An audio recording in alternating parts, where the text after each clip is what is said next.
ఎందుకో తెలీదు మార్నింగ్ కూడా చికెన్ కర్రీనే తిన్నాను. మళ్ళీ ఈవినింగ్ రీల్ చూస్తూ ఉన్న ఇన్‌స్టాలో మళ్ళీ నాన్ వెజ్ మీదే పోయిందనమాట. ఏదైనా ఫ్రై గానీ, లేదంటే వెరైటీగా ఏదైనా కర్రీ, గ్రేవీ గానీ చేసుకోవాలనిపించింది. వెంటనే మా అన్నకి చెప్పేసాను. ఇంక మా అన్న ఏమంటాడు, ఎందుకంటే మా అన్నకి కూడా తినాలనిపించింది కాబట్టి మార్నింగ్ అంత తృప్తిగా అయితే తినలేదనేసి మళ్ళీ ఈవినింగ్ కూడా తెచ్చేసాడు. నా స్టైల్ అయితే కొంచెం డిఫరెంట్‌గా అయితే గ్రేవీ అయితే చేద్దామనేసి అయితే చికెన్ అయితే గ్రేవీ చేస్తున్నా. నేనెలా చేస్తానో ఇప్పుడైతే చూసేయండి. ముందుగా ఆయిల్ హీట్ అయిన తర్వాత ఇంకేముంది ఉల్లిపాయ సన్నగా తరిగి పెట్టుకున్న ఉల్లిపాయ అయితే మంచిగా వేగనియాలి. ఆ తర్వాత మనం క్లీన్ చేసి పెట్టుకున్న చికెన్ అయితే వేసి చిటికెడంత పసుపేసి మంచిగా వేగనివ్వాలి. ఒక 10 మినిట్స్ అలా. ఇంకా అల్లం పేస్ట్ కొంచెం టేస్ట్‌కి సరిపడేంత సాల్ట్ అయితే వేసేసుకొని మళ్ళీ ఒక 2 మినిట్స్ అయితే అలా వేగనిచ్చిన తర్వాత ఒక 3 టమోటాలు, కొన్ని కారానికి తగినంత పచ్చిమిర్చి అయితే వేసేసుకొని పేస్ట్ అయితే కొట్టేసుకోవాలి.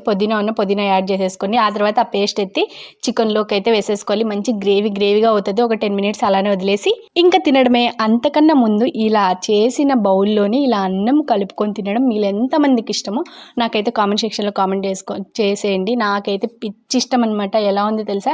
చికెన్ ఫ్రైడ్ రైస్‌లా ఉందనమాట. నాకైతే అలానే ఇష్టం. మీరు ఎలా అయినా అనుకోండి. నేనైతే అలానే ఇష్టపడతాను. మీలో కూడా చాలామంది ఇది ఇష్టపడే వాళ్ళు ఉంటారు. ఎవరున్నారో నాకు కామెంట్ సెక్షన్‌లో అయితే కామెంట్ చేసేయండి. మళ్ళీ నా వీడియో కోసం లైక్, కామెంట్, సబ్స్క్రైబ్ చేసేయండి. మళ్ళీ కలుద్దాం. బాయ్.